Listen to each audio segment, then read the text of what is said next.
ఈరోజు ఏ సీన్ చూసారా చెప్పండి? బెడ్రూమ్ సీనా, బాత్రూమ్ సీనా?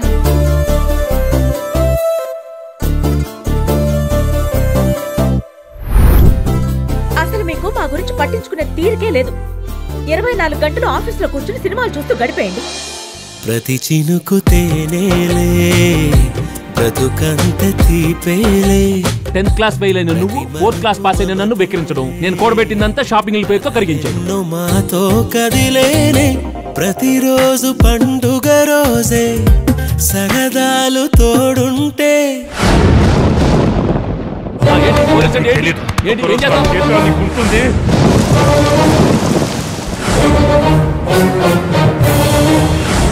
మన కుటుంబంలో మనం ఊహించని సంఘటన జరిగింది. ఇప్పుడు మన ముందున్నవి 2 దారులు. వాళ్ళు మనం అనుకున్నట్టు కాదు, దే ఆర్ వెరీ టఫ్.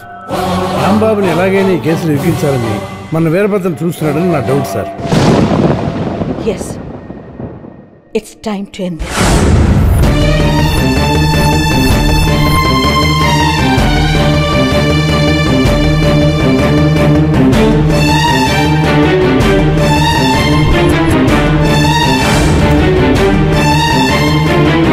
నా ప్రాణాలు అడ్డు పెట్టైనా సరే మన కుటుంబాన్ని కాపాడతాను.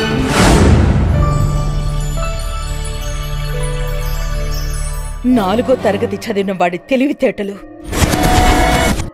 ఇలా ఉండవు.